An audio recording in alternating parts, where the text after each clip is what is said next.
tu fais un message. Dans un désert un peu éclectique, dans une tente de bédouin, tu mets Haïm avec un ordinateur comme ça. Et vas-y.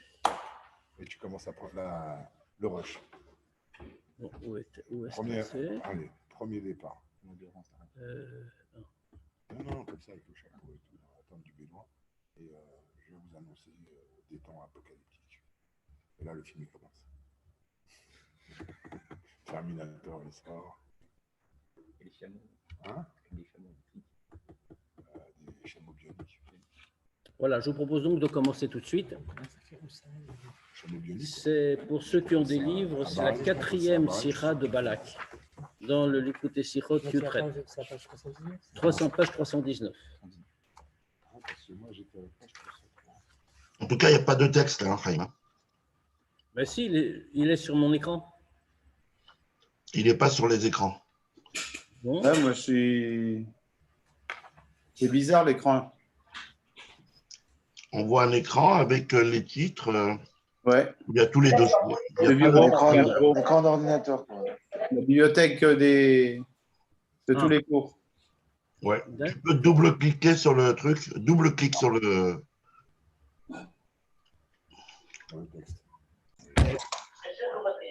Yeah. Il va plus être. Bien. ההלכה, ההלכה היא שההפטרה של פרשה צריכה להיות מניין הפרשה, ואף יותר מכך, מעין סיום הפרשה. La halakha nous dit à propos de l'Haftara, alors on va regarder un petit peu ce que dit la Haftara aujourd'hui de Balak sur la paracha de Balak.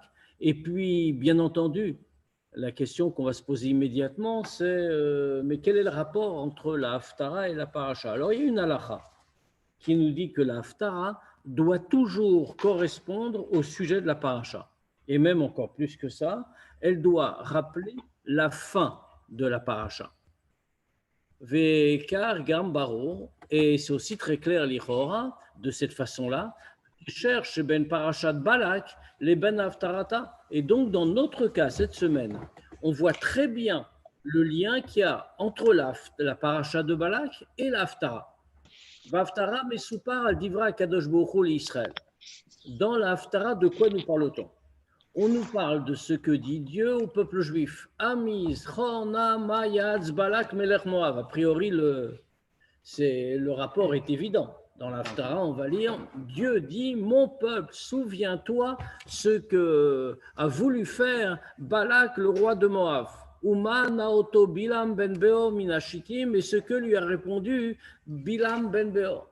Chez eux, Tochen Parashat Balak, c'est-à-dire que la Haftara, très clairement, est en train de rappeler le contenu de la Paracha de Balak.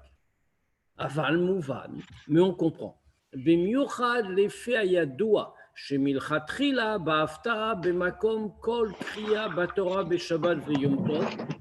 Et en particulier, d'après ce qu'on sait, qu'a priori, la Haftara, elle vient à la place de toute Kriya dans la Torah, dans le Shabbat et le Yom Tov. On sait très bien d'où vient l'Haftara. L'Haftara est venue parce que l'occupant, les Romains, avaient interdit qu'on lise la Torah en public, donc sous peine de mort. Donc les Chachamim c'était soumis au décret, mais avaient instauré qu'on lirait autre chose qui n'est pas la Torah, qui est l'Haftara, qui est tirée du Nach, et donc qui n'est pas directement tiré du texte de la Torah. Donc ça ne posait pas de problème.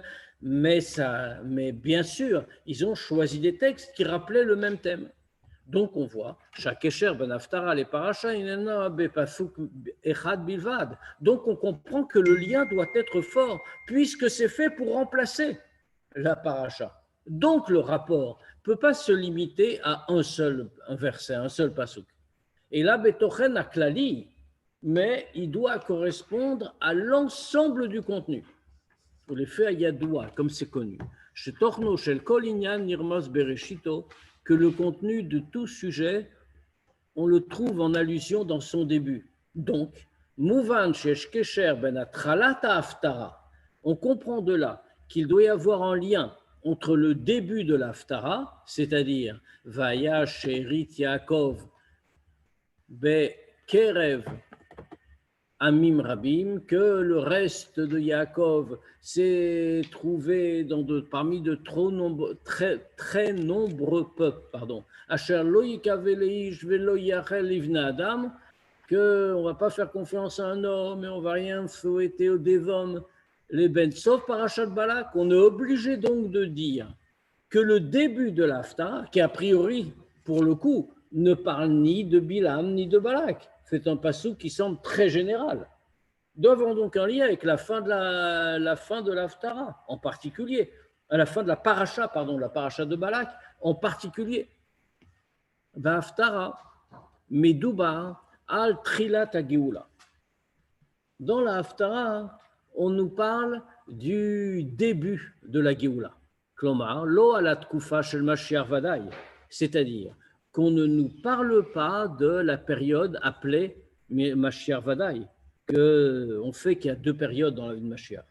Il y a, comme on va en parler ici, il y a une première période de la vie de Mashiach où, comme Rambam dit, l'homme qui vient et qui est le Mashiach n'est que Becheskat chez Mashiach. Il est présumé Mashiach. Pourquoi il est présumé Mashiach? Parce qu'il remplit toutes les conditions. Il est un descendant de la dynastie de David, il fait ce que Rambam annonce dans la Halacha, dans le Mishneh Torah, mais il n'est pas Mashiach avec certitude, pas Mashiach Vadaï. Pourquoi? Parce qu'il n'est pas encore arrivé à la fin du processus, c'est-à-dire, or on ne sait avec certitude qu'il s'agit de Mashiach que tout à fait à la fin. C'est-à-dire, quand il a fait bien sûr tout ce qui était dans Rambam, toute la halakha, tout comme il devait se comporter, mais à part ça, il a reconstruit le Beth Amikdash à son endroit et il a rassemblé les exilés du peuple juif en Israël. Donc, tant qu'il n'a pas terminé les deux étapes, il n'est pas appelé Mashiach Vadaï. Il est Becheskat chez Mashiach. Il est Mashiach présumé. Le début de l'Haftara nous parle du début de la Géoula. Dans l'Haftara, on parle du début de la Géoula, c'est-à-dire qu'il n'y a pas encore Mashiach Vadaï. L'achar sium kol hamilchamot ou l'achar she'efor elamim leovdosh chamecha, c'est-à-dire après qu'il ait vaincu dans toutes les guerres et après qu'il ait transformé les peuples pour qu'ils servent Dieu tous ensemble. Share b'Haftara mesupar hamilchemot imumot olam. Parce que de quoi nous parle l'Haftara? Elle nous parle de guerre contre les nations, comme il est écrit Vayash sherit Yaakov bagoyim, Karye bebehemotia, veremez vetaraf. On nous parle de guerre, que le restant de Yaakov était parmi les nations. Il était comme un lion avec des animaux de la forêt, il a déchiré, etc., etc. Autrement dit, c'est des paroles figurées, bien sûr, mais qui nous parlent des guerres qui sont menées. Autrement dit, on n'est pas encore arrivé à l'époque où tout est résolu. Yeteralken encore plus que ça. Betkoufa metouered b'Haftara yadayin ra lorak mibachutz meumot haolam et la gam mibifnim etzel Israël atzmam. Dans cette période-là, la période qui est définie dans notre Haftara, alors il y a encore du mal, pas seulement du mal à l'extérieur, c'est-à-dire des umot haolam, des païens avec les guerres, etc., mais même de l'intérieur, chez les Juifs eux-mêmes. Keneemar, comme il est dit, toujours dans notre texte, Vechatik shafim yadecha, et je vais anéantir les magiciens de tes mains, les sortilèges de tes mains, Vechatip silecha, et je vais détruire tes idoles, Untashti ashrecha, et je vais arracher tes bosquets sacrés, ça veut dire ce qu'ils adoraient comme idole à l'époque. Ve'ara, ou be'otzma chazaka kolkach, et le mal à l'époque, donc qui est décrit dans notre Haftara, il est tellement plus puissant, adasha yesher besua milmala, au point qu'il y a besoin d'avoir une aide d'en haut, deli gaber alav pour le surmonter. Kfish medayeket Torah, comme la Torah le dit en détail, virchati tashti, je vais détruire et je vais arracher. Autrement dit, c'est Dieu qui parle. C'est-à-dire quoi? C'est lui qui intervient pour arracher l'idolâtrie et toutes les pratiques de magie, etc., qu'il y aura à ce moment-là chez les Juifs. Autrement dit, il y a besoin de l'aide de Dieu. Pourquoi tout ça? Parce qu'on voit très bien. L'Haftara, de quoi nous parle-t-elle? Elle nous parle du début de la Géoula. C'est-à-dire dans ce moment où on est en train de se préparer, sa première phase, On est en train de se préparer à la Géoula complète. Gam be parasha, parasha de Balak. Maintenant, c'est vrai aussi dans la parasha. On est dans Balak. Mais Doubar al Tkufa Doma. L'Ifne Knissa l'Eretz d'Israël Pamarishona. On nous parle aussi d'un temps de transition comme ça. Notre paracha, de quoi nous parle-t-elle? Elle nous parle d'une époque où on va arriver dans la Géoula du moment, c'est-à-dire l'entrée en Israël. On n'est pas encore entré, on est de l'autre côté de la frontière, mais on se prépare à entrer en Israël pour la première fois. Bnei Israël, Kvar hayu az be'avot Moav mever el ha'Yarden irecho, puisque toute l'histoire de Balak, où est-ce qu'elle se passe? Les Juifs, à ce moment-là, sont dans les plaines de Moab, c'est-à-dire de l'autre côté du Jourdain, en face de Jéricho. Donc, on est vraiment sur le point d'entrée. Mochanim leknissa l'Eretz Israël bigula atida. Ils sont prêts à entrer en Eretz Israël dans la Géoula à venir. Ou bemiuchad lefi hayadoua, et particulièrement d'après ce qu'on sait, shilou leachet, que s'il n'y avait pas eu la faute qui était intervenue, alors Aïta Géoula shlema midgashemet be'et haknissa rishona l'Eretz Israël. Normalement, quand les Juifs sont rentrés en Eretz Israël pour la première fois, s'il n'y avait pas eu les fautes qui nous avaient un peu détournés du chemin, eh bien, ce qui était annoncé, c'est qu'on entrait en Israël et c'était le moment de Mashiach, c'était la première entrée et l'entrée définitive. Bon, malheureusement, ça n'a pas été comme ça. Donc, on voit qu'on se prépare vraiment à une entrée qui fait figure de Géoula. Achana li Géoula hi, kenemar betrilat haftara. Comment se prépare-t-on à la Géoula? Ça, c'est ce que nous dit le début de la Haftara. Asher lo yikave le ish velo yachel livne adam. Qui ne va pas se fier, compter sur un homme, et il ne va pas s'appuyer sur un homme. Omnam, nimtsaim adayin lifne hageoula shlema. Qu'est-ce que ça veut dire? On fait vrai qu'on est avant la Géoula. Autrement dit, il y a des problèmes. On a besoin de choses. Ar bechol zot, ein tzorech lismor ou lizdakek livne adam. Mais qu'est-ce que vient nous dire ce passouk? Même dans cette situation, la Géoula n'est pas là. Mais même si elle n'est pas encore là, on n'a pas maintenant à compter sur un homme, sur des hommes. Va'af le Yehudi, mais même pas pour des Juifs. Kenemar arur hagever shayiftar ba'adam. Ça veut dire on n'a même pas besoin de compter sur qui que ce soit, parce que tout va bien. On est sûr de gagner, comme il est écrit, même pas sur des Juifs, comme il est écrit arur hagever asher yiftar ba'adam. Maudit soit l'homme qui va faire confiance à un homme, qui va compter sur quelqu'un. Or, on emploie le mot Adam. Effectivement, vatem kruim Adam, c'est un mot qui est employé à propos des Juifs. Donc, ça veut dire, même un Juif, on ne doit pas compter. Et là, alors, qu'est-ce que ça veut dire sur qui on compte? Ismechu le gamre à la kadosh baruch hu. On écoute les conseils. On va compter uniquement sur Dieu. Kenemar, comme il est écrit, Baruch hagever asher yiftar b'Hashem. Béni soit l'homme qui compte sur Dieu.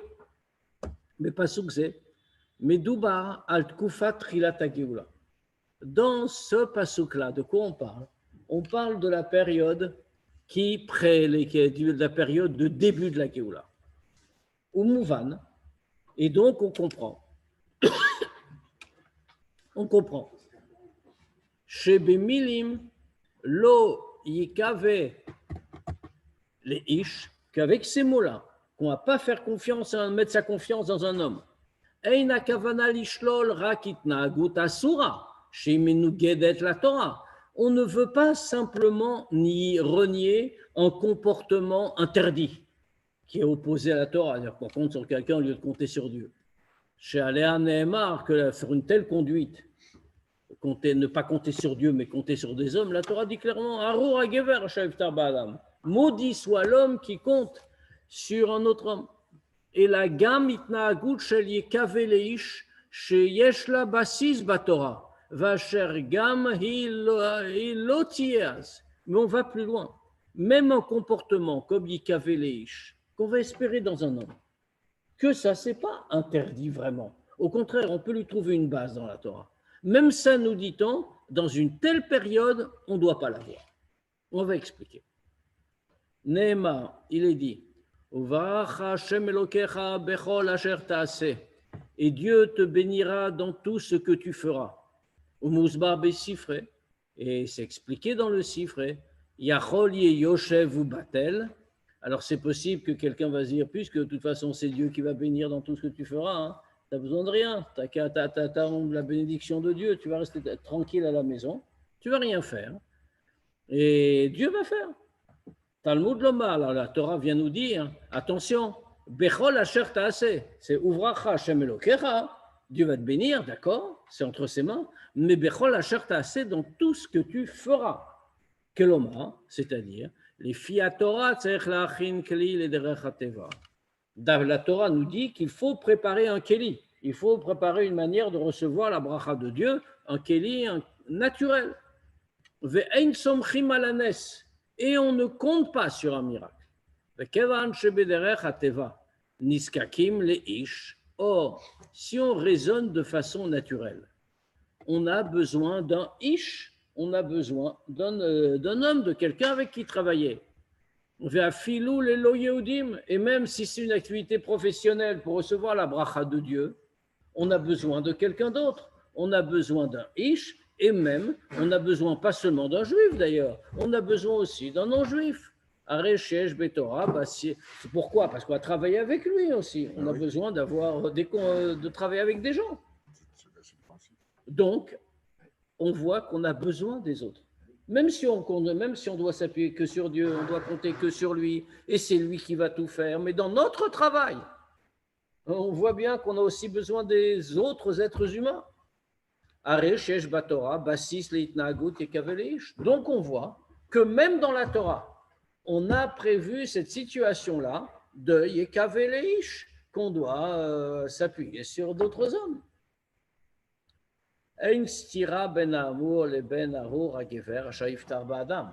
C'est pas une contradiction avec ce qu'on a dit avant, que la Torah dit, maudit soit celui qui fait confiance à l'homme et qui place pas sa confiance en Dieu, ça veut dire qui place sa confiance dans l'homme.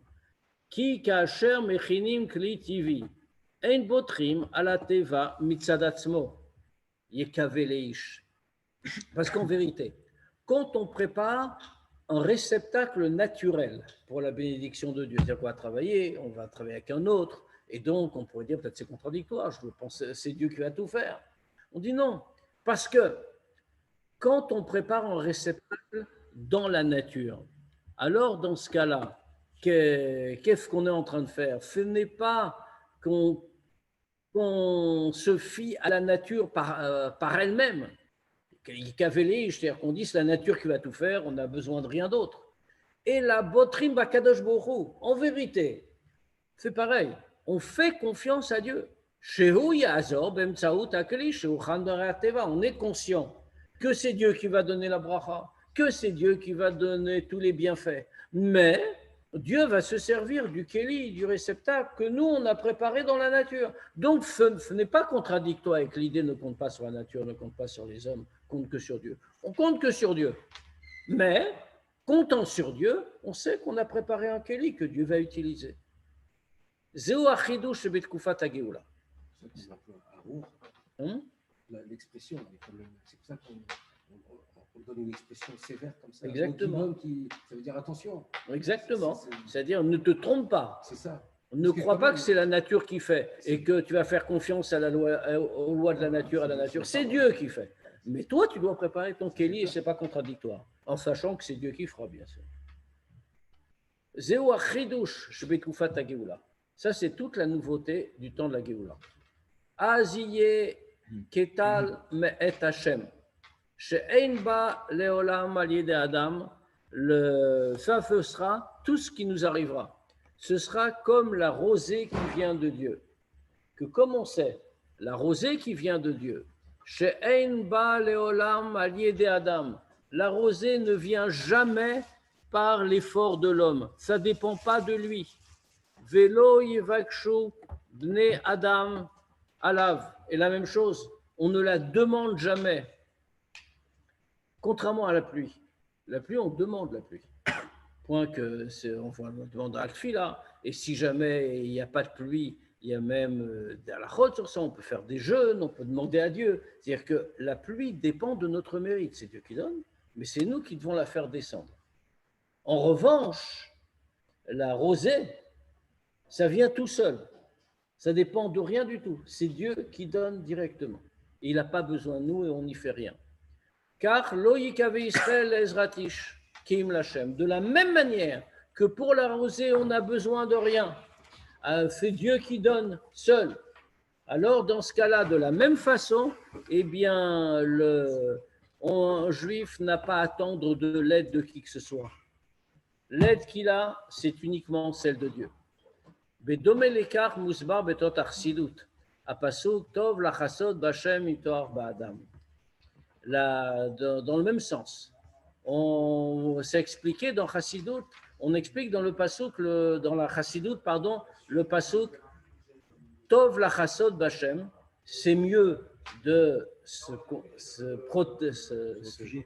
merci, c'est mieux de se réfugier chez Dieu que de compter sur un homme. Chez Minalachon Tov lachasod b'Hashem miptoar ba'adam, que de cette expression-là, c'est mieux de se réfugier chez Dieu plutôt que de compter sur un homme. Mouvan. Chez Gam batoar ba'adam hitnagut muteret. Puisqu'on ne nous dit pas c'est interdit de faire l'un et on a le droit de faire l'autre. On a dit c'est mieux l'un que l'autre. Donc on comprend que même le deuxième, c'est aussi permis. Faire le premier est mieux, mais l'autre n'est pas interdit. Aval tov yoter lachasod b'Hashem. C'est-à-dire même compter sur un homme, c'est permis, mais c'est mieux. Là, mais c'est mieux, la chasod b'Hashem, c'est mieux de s'abriter en Dieu. Shebemilim batoa b'Hashem, akavanahi l'adam ha'elyon. Quand on dit, pardon, batoa ba'adam, l'expression, qu'est-ce que ça veut dire profondément? On nous explique comme ça dans Chassidut. Plus profondément, qu'est-ce que ça veut dire batoa ba'adam, que de se réfugier, de compter sur un homme, pardon. Qu'est-ce que c'est la kavana? C'est Adam ha'elyon. Ce n'est pas un homme au sens premier. Dans la Chassidut, on est dit qu'il y a un degré de Dieu qu'on appelle Adam. Alors bien sûr, ce n'est pas Adam, ce n'est pas un homme au sens strict du terme, mais comme on voit dans la prophétie de Yecheskel, que quand il a vu la Merkava et tout ça, il a dit, il a vu Adam Yoshev Alakissé. Il a vu un homme assis sur un trône. Il a vu Dieu, un homme assis sur un trône. Bien entendu, ce n'était pas un homme, il n'a pas vu un homme, il n'avait rien du tout de tout ça, mais il nous représente un niveau spirituel de cette façon-là. C'est de ce degré qu'on parle. Qu'est-ce que c'est que ce degré? C'est le degré que dans la Chassidut, on appelle Memale Kol Almin, c'est-à-dire le degré de la lumière de Dieu qui pénètre le monde profondément et qui lui permet de vivre de l'intérieur. Shebat Tzarech Kol Adam Lishtadel, ou la Achin, Keli Tivi, la Hashrat Birkat Hashem. Pour quel rapport ici? Que dans tout homme a besoin de ce degré-là. Pourquoi? Il doit s'efforcer de faire un Keli, un réceptacle naturel pour recevoir la bracha de Dieu. Et ça se fait dans le monde. Les fichar tov la chasod b'Hashem. Et c'est ça que le pasuk vient nous dire au sens profond. C'est mieux de s'abriter dans Dieu. Dargat sovev kol albin, pas le degré de la lumière divine limitée qui s'habille dans le monde, mais le degré de Sovev Kol Almin, c'est-à-dire la lumière de Dieu infinie qui dépasse le monde.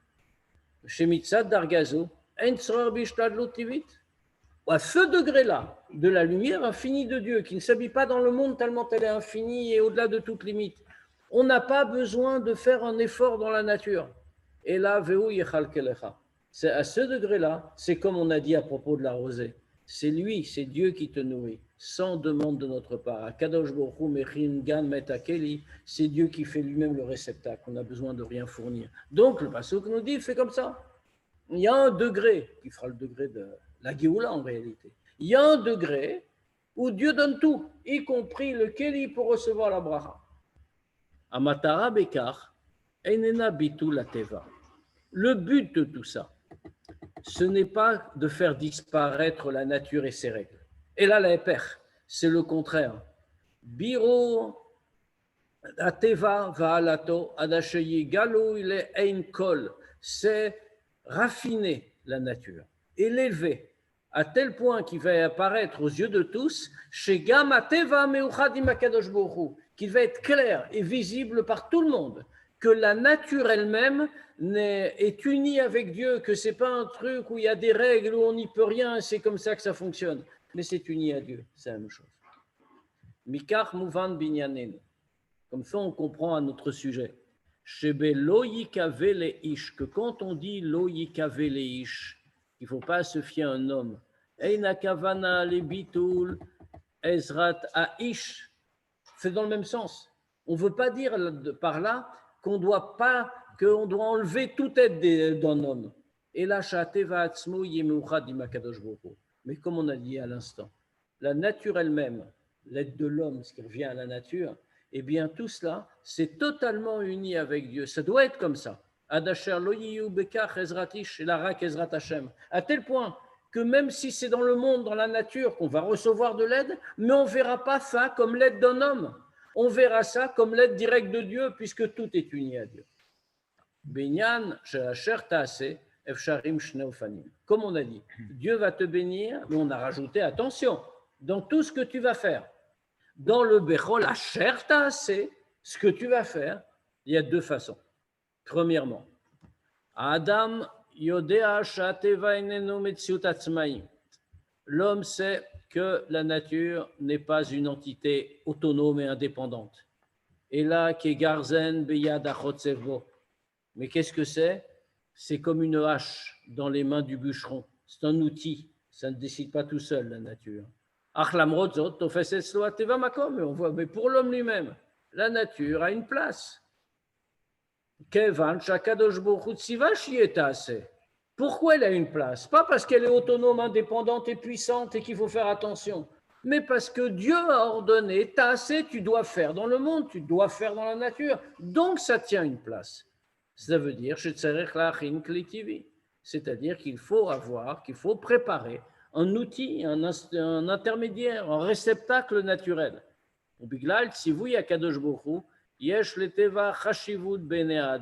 Et c'est pour ça que la nature a une importance aux yeux de l'homme. Uniquement du fait qu'il y a un ordre de Dieu. C'est ça qui lui donne de l'importance. Là, c'est une première façon. Deuxième façon de voir la chose dans le Asher Taaseh, ce que tu dois faire. Adam mitasek beteva rak mipnei tzivui hakadosh baruch hu. L'homme ne se soucie de la nature que parce qu'il y a eu un ordre de Dieu.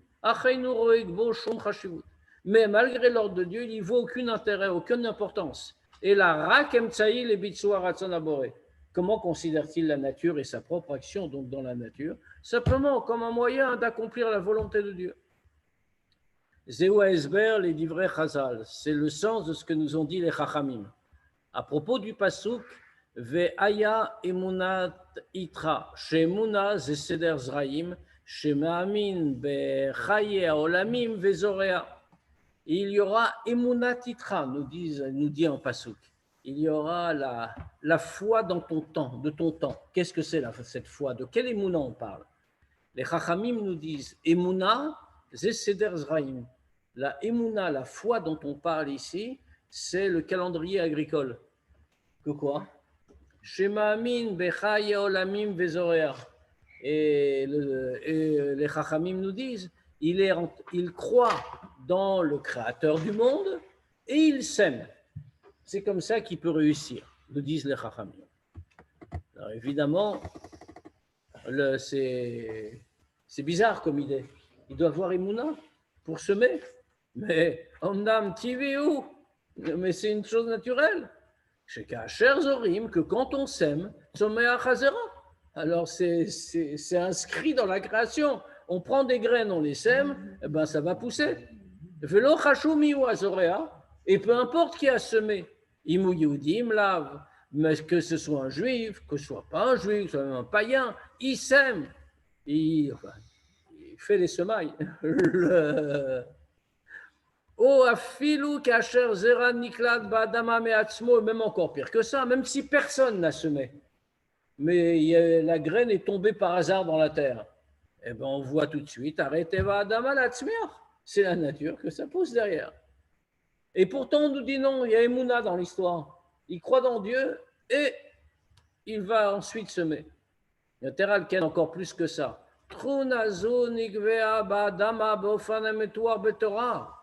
Au point même, d'ailleurs, c'est tellement vrai que c'est naturel et que ça dépend de rien d'autre que des lois de la nature, que la Torah elle-même le dit. Cette qualité-là a été fixée dans la terre d'une façon qui est décrite dans la Torah. Zera vekatsir lo yishboto. Que les semailles et la récolte, tout ça ne va jamais s'arrêter. Autrement dit, la Torah dit, c'est naturel, il y a un calendrier. Ar bechol zot.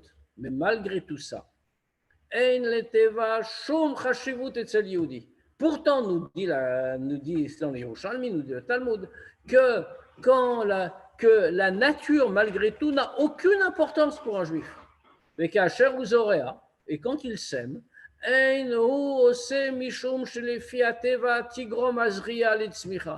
ne le fait pas en se disant, d'après la nature, il faut que je sème parce que comme ça, j'aurai de la récolte. Et là, mais uniquement, comme nous dit le Chachamim, parce qu'il croit dans celui qui vit éternellement, dans Dieu. Et à ce moment-là, un Vézoréa, pour cette raison-là, il est en train de semer. Donc, on comprend bien la différence qu'il y a dans ces deux façons de dire le ta'aseh. Tu dois faire. C'est quoi faire? Ou alors tu dis, oui, la nature a une importance. Pourquoi elle a une importance? Parce que Dieu lui a donné, parce que Dieu a dit, il faut faire. Donc, ça même lui donne une importance. Ou alors tu dis, moi je vois rien, moi je fais ça uniquement parce que Dieu a dit qu'il faut le faire, mais la seule chose qui existe, c'est Dieu, et la nature n'a aucune prise, aucun poids, aucune importance. Deux manières de voir. La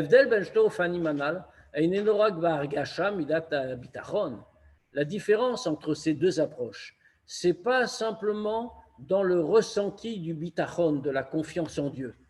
Et la nové amikar evdel beitnagut bepoel bemarshua dibur umaase. Parce que comme on l'a décrit, c'est vraiment une question de sentiment en réalité.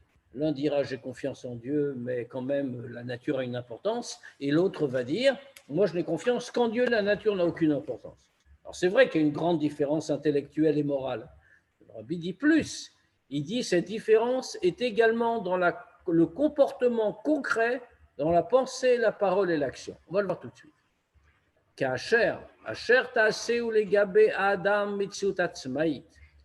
le asher ta'aseh, ce qu'on doit faire, c'est pour l'homme une entité indépendante, ve'ateva ou davar mamashi, c'est quelque chose d'à part, c'est pas lié à Dieu, ça veut dire, si on peut dire. Et la nature est donc pour lui quelque chose qui existe vraiment.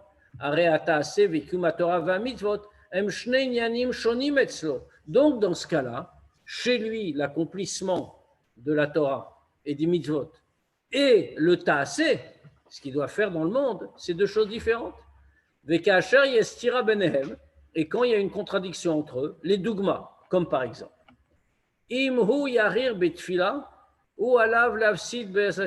comme par exemple, alors Rabbi a été gentil, il n'a pas dit pire. Quelqu'un va se demander, il va se dire, s'il y a une contradiction interne, que par exemple, il se dit, je viens à la synagogue le matin pour le minyan, mais si jamais je retarde trop dans ma prière, alors je vais perdre une affaire. Et miader matan tzedaka, ou un autre exemple. Il se dit, je vais mettre à la tzedaka, je suis un bon juif, je donne à la tzedaka. Mais si je donne un peu plus à la tzedaka, il manquera pour mes investissements. Alors dans ce cas-là, chez lui, il a un matzav, une situation. Il y a deux tendances qui s'affrontent.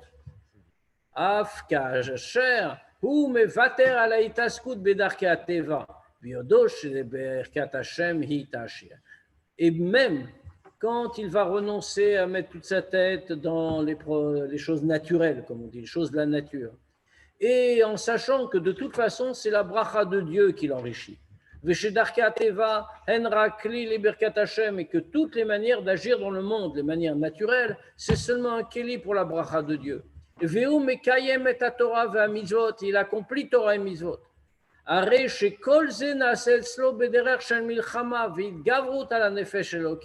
Tout ça, c'est compliqué. C'est-à-dire, c'est vrai que la nature est présente et c'est vrai que ça compte pour lui. Et donc, tout ce qu'il va réussir à faire dans un mitzvot, il va réussir, mais il va le faire dans une façon de guerre, de lutte. Il va devoir surmonter l'âme animale, le nefesh abahamit. Vetamit kayemet efsharut hafucha shalom milom yemas chas veshalom. Et à chaque instant, il y a le risque que ça ne marche pas et que ce soit l'autre côté qui l'emporte. Chassad hachli gaber, que ce soit le côté négatif qui va être le plus fort. Léomatzot, ça c'est une vision, c'est la première vision. On a d'une importance à la nature, même si elle était légitime et justifiée. Mais inversement, quand le tassé, notre part d'action, tout ça chez lui ne compte pas, prend pas de place.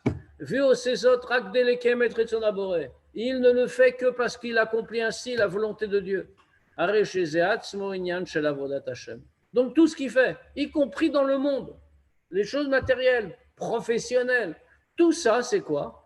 C'est une avodat Hashem, partie du service de Dieu. Les gaba vechol maasecha ufchol meodecha derachecha einam inyan nifrad mileshem shamayim vedeu. Chez lui, pour cet homme qui a cette idée-là en tête, qui la porte profondément, tous tes actes, tous tes chemins, on nous dit qu'il faut servir Dieu en tout, c'est pas quelque chose qui est séparé de l'Eshem Shamayim. Donc on agit pour Dieu, de Déou, de connaître Dieu. Et la mais tout est uni. Autrement dit, quand il fait quelque chose de profane, il est en train de servir Dieu pareil. Et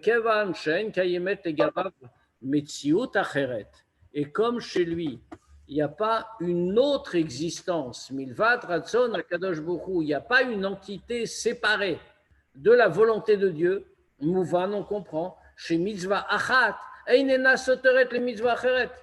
on comprend qu'une mitzvah ne contredit pas une autre, elle a l'épère, mitzvah goret mitzvah. Mais au contraire, une mitzvah en entraîne une autre, donc ça veut dire quoi?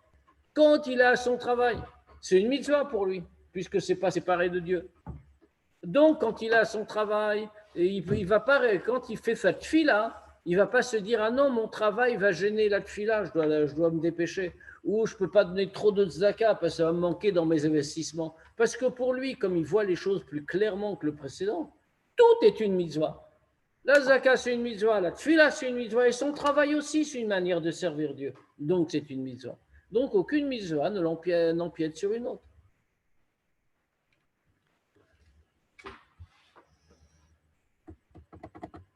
ההבדל בין שתי דרכי התנהגות הללו איננו מתחיל מלכתחילה בפיתוי היצר הרע. La différence entre ces deux modes de comportement ne commence pas a priori avec la tentation que pourrait faire le Yetzer hara. Shayehudi yavor chas veshalom al ratzon hakadosh baruch hu.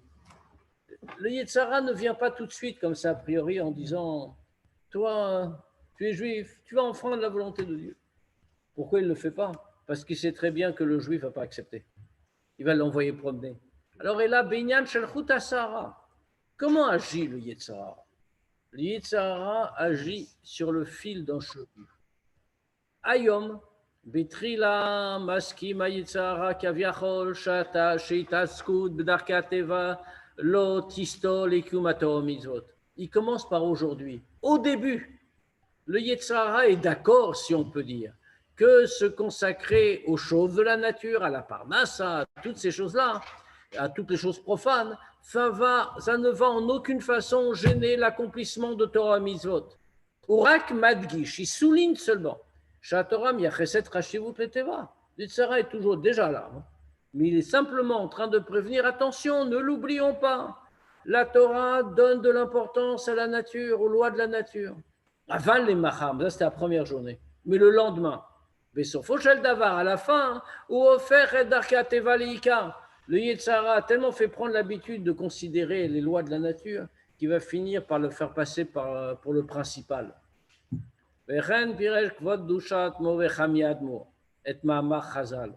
Et c'est comme ça que le rabbi précédent a expliqué l'enseignement des Chachamim qui disent Kachumanuto shel Yetzer hara. Ça, c'est le travail d'expert du Yetzer hara. Ayom omerlo aseka. Aujourd'hui, il lui dit, fais ça. Ou eineno matril miyad li fatot et ayehudi la sot et aefer mirtsono emiti. Il ne commence pas le Yitzhara, c'est en fait qu'il est un expert dans son travail. Il ne commence pas tout de suite en voulant tenter le juif de faire le contraire de la vraie volonté qu'il porte en lui. Et de transgresser la volonté de Dieu. Les faire, ou Omerlo Asekar, au contraire. Qu'est-ce que nous disent les Chachamim? Aujourd'hui, il lui dit Asekar, fais ça, fais-le. Ou Maskim Lekium Torah va mitzvot. Le Yetzara est d'accord qu'il pratique Torah et mitzvot. Ou Masbir, Shesh le Karbasis, les Fia Igayon, Shel Nefesh Abahamit. Et même, il va lui expliquer qu'il y a une base à ça, d'après la logique de l'âme animale.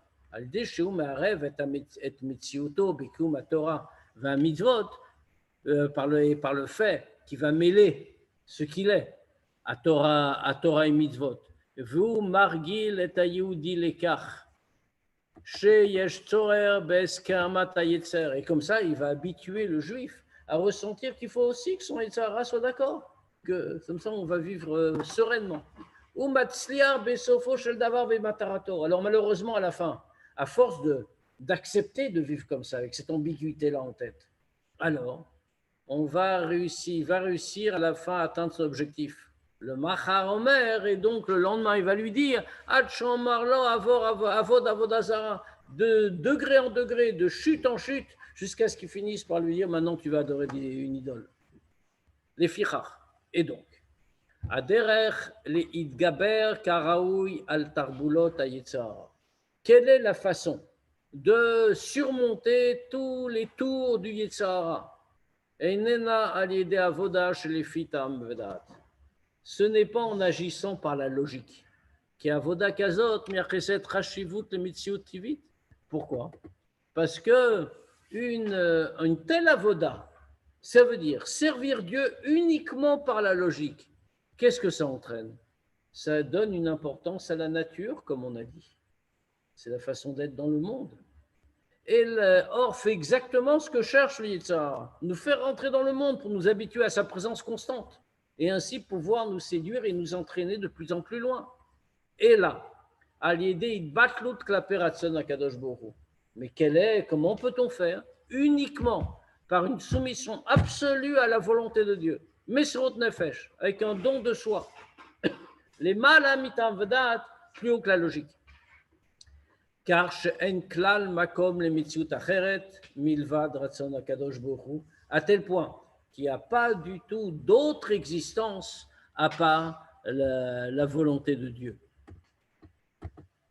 Vezod bedome levdel sheben lachasod b'Hashem leben niftoach ba'adam. Et ça correspond à la différence qu'on a vue tout à l'heure entre l'iftoach, la chasod b'Hashem, se réfugier chez Dieu, c'est-à-dire Dieu au-dessus de la logique, et l'iftoach ba'adam, se fier à l'homme, c'est-à-dire dans le monde matériel, même si c'est positif et même si c'est légitime.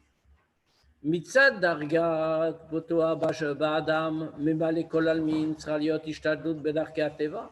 Si on regarde au niveau d'être botear ba'adam, qu'est-ce que ça veut dire? Le degré, comme on a expliqué, de memale kol almin, Dieu présent à l'intérieur du monde. Alors il faut faire un effort dans quoi? Dans darkei hateva, il faut faire un effort dans la nature.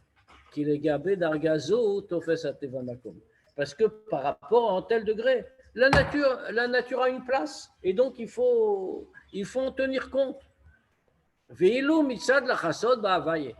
quand il s'agit de la chasod bavaye, de s'abriter dans avaye, plus dans mes malé kolalmin, comme on a dit, Dieu présent dans la nature, mais beaucoup plus haut, sovev kolalmin, au-delà de la nature, le degré infini de la lumière de Dieu. Il n'y a aucune place pour la nature. Alors qu'est-ce que c'est? Comment on sert Dieu? On fait ce qu'on a à faire en se donnant complètement pour lui. Et c'est lui qui va te nourrir. C'est sûr qu'il faut des kelim, il faut des réceptacles pour recevoir la bracha, dans tous les cas. Mais quand on arrive à ce degré-là, en se donnant totalement à Dieu, Alors, Baïm Ilmala, ils viennent d'en haut.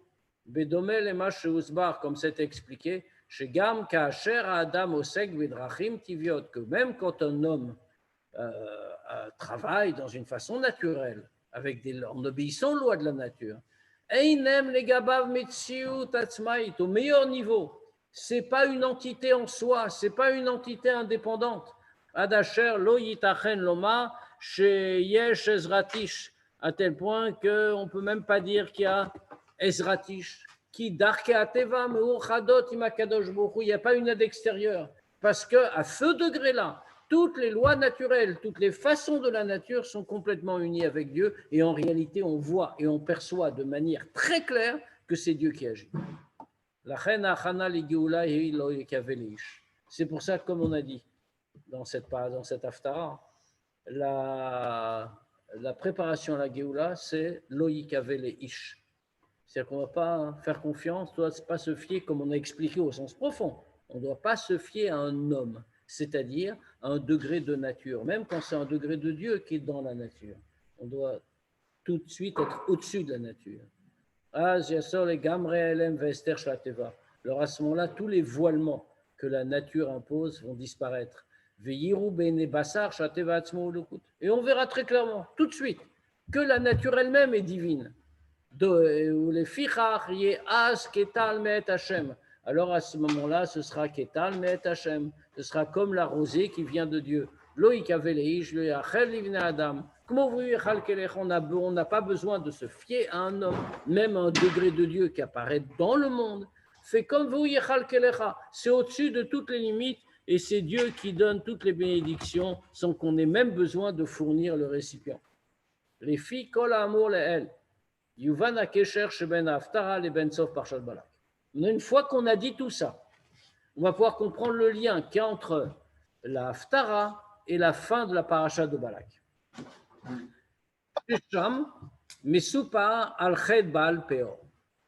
Qu'est-ce que c'est que la fin de la paracha de Balak? Alors, c'est plus les prophéties de Bilam, mais c'est encore une fois une sale histoire. C'est la faute de Baal Péor. C'était une idée de Bilam qu'il a soufflé à Balak pour attirer la colère de Dieu sur les Juifs. Donc, il a dit qu'il faut faire des choses immorales aux Juifs, parce que leur Dieu a horreur de l'immoralité. Et donc, ils ont envoyé des femmes, y compris même des princesses, auprès des Juifs pour les séduire. Et ça a marché, malheureusement. Et les princesses en question les ont emmenées adorer l'idole du coin, leur idole à elle, qui était Baal Péor. Donc, on parle de ça. Val Tikulan al-Chet. Et comment est-ce qu'on a réparé cette faute extrêmement grave? Al-Yedem Mesirot Nefesh Shel Pinchas. Comment ça a été réparé? Par le sacrifice de soi dont a fait preuve Pinchas. Kenemar Vaichaper Adni Israël, qui a été puni, un des grands responsables de tout ce qui s'était passé, qui défiait Dieu, qui défiait Moshe. Il l'a tué en risquant sa propre vie. Et par ça, Vaichaper Adni Israël, il a racheté tout le peuple juif. Dans Chassidut, on explique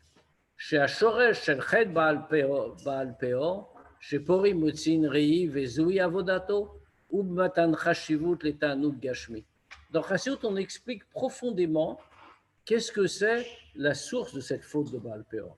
Parce que Baal Péor, c'était un petit peu curieux en réalité. L'adoration de Baal Péor avait une forme un peu répugnante. Ouais. On allait faire ses besoins devant lui. Et qu'est-ce que ça veut dire profondément? Qu'est-ce que c'est que cette idée? C'est vraiment bizarre. Il y a eu plein de formes d'idolâtrie dans l'histoire des hommes, mais celle-là est vraiment un peu spéciale.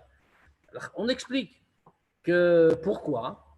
Parce que le Baal Péor, tout son culte, d'où venait-il? C'était donner de l'importance à un plaisir matériel. Quel rapport? Parce qu'un plaisir matériel, c'est un plaisir. La notion de plaisir est vraie, on éprouve un plaisir d'une chose matérielle.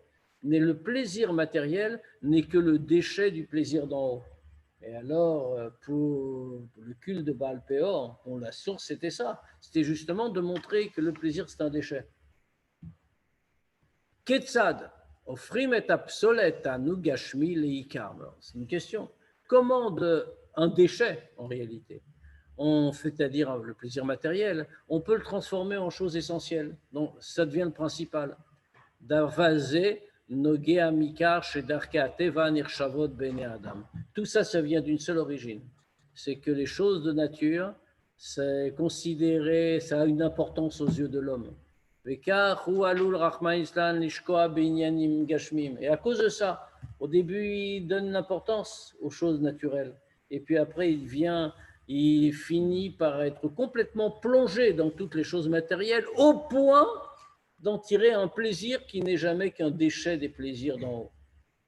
Car Mouvan Gam Chazal. Comme ça, on comprend aussi ce que nous disent les Chachamim. Les Gabé à Kapara al-Ched Baal Peor, à propos du rachat, comment on a pu racheter la faute de Baal Peor.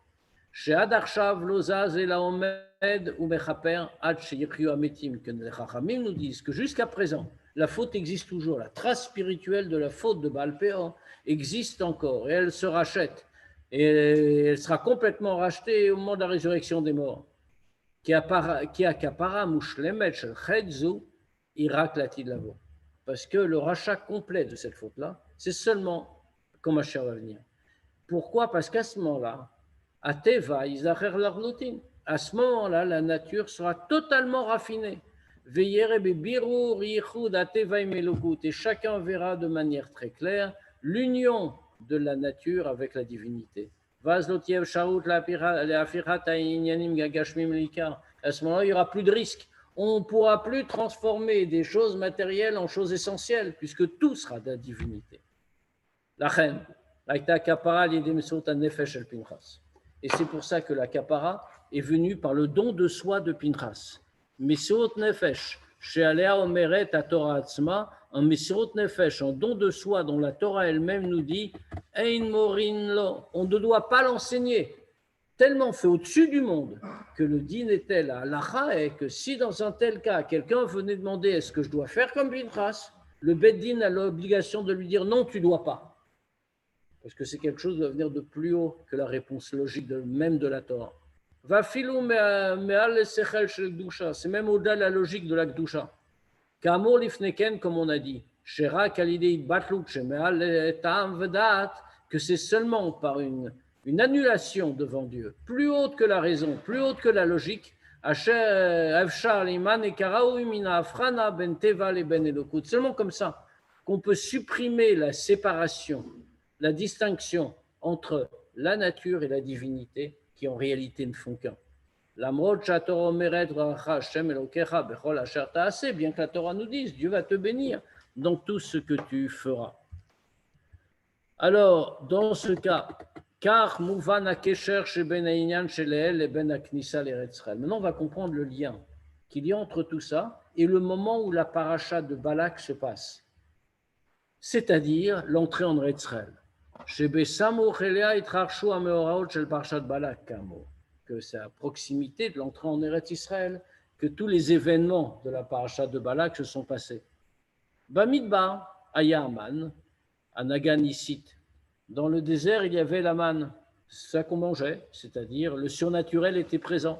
Sheba Yevchar Litod, Larshosh Maaseh Ben Adam, Yotzer Mashou, à propos de la manne, il est impossible de se tromper et de penser que c'est les hommes qui ont réussi à faire quelque chose.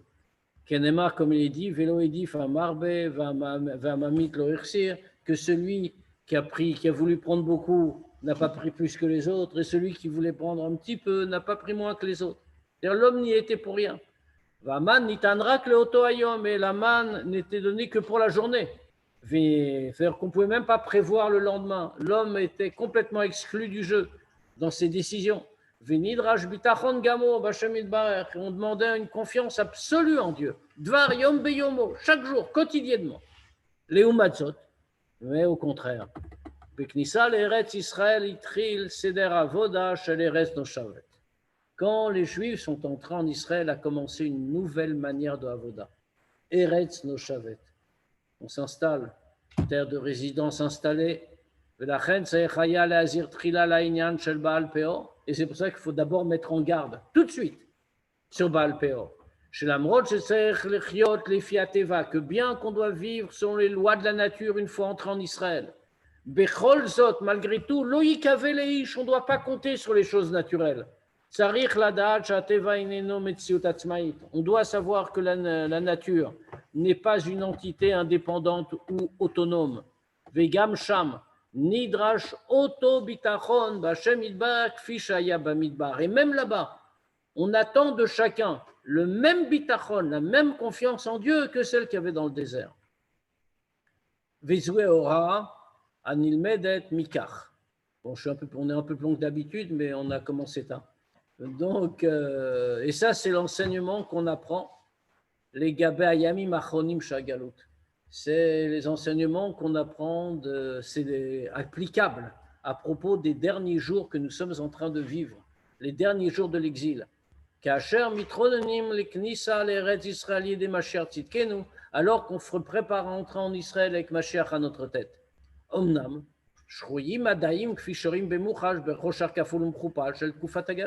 alors c'est très clair.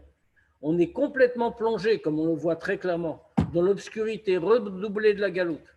Le contraire du début de la Géoula. Mais malgré tout.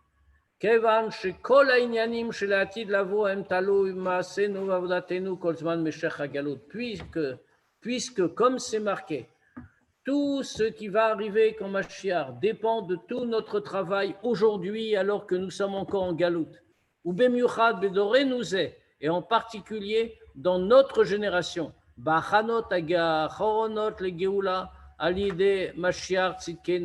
Avec les derniers préparatifs dans notre génération avant la venue de Mashiach.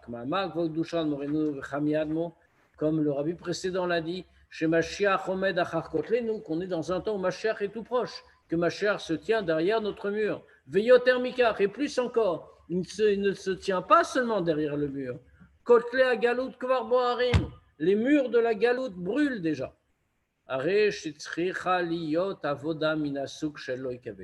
Là, on doit déjà avoir le travail du temps de Mashiach. C'est-à-dire, Loïk Aveleish. On ne compte pas sur les choses de la nature. Loïk Aveleish, la nature n'a pas d'importance.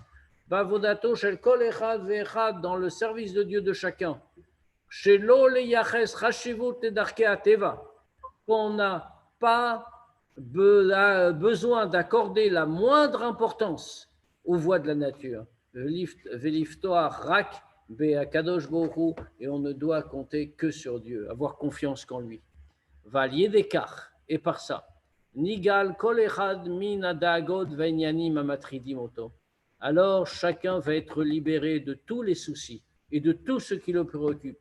Ki kasher oskim binyan shel bechol asher ta'aseh, parce que quand on se consacre à bechol asher ta'aseh, de ce qu'on doit faire nous de notre côté dans le monde, rak delevatset ratzon hakadosh baruch hu, mais à la deuxième façon, comme on a dit, pas parce que ça a une importance, mais juste parce que c'est la volonté de Dieu. En shkoim bekach, alors à ce moment-là, on n'est pas plongé dedans. Ven mutradim alidekach, et donc on n'en est pas préoccupé. Parce que toute l'importance, ce n'est pas cet investissement matériel, mais c'est juste qu'on va accomplir la volonté de Dieu. Et la libération personnelle, réalisée comme ça, la libération de chacun, que chacun doit réaliser pour lui-même. Il y a une préparation.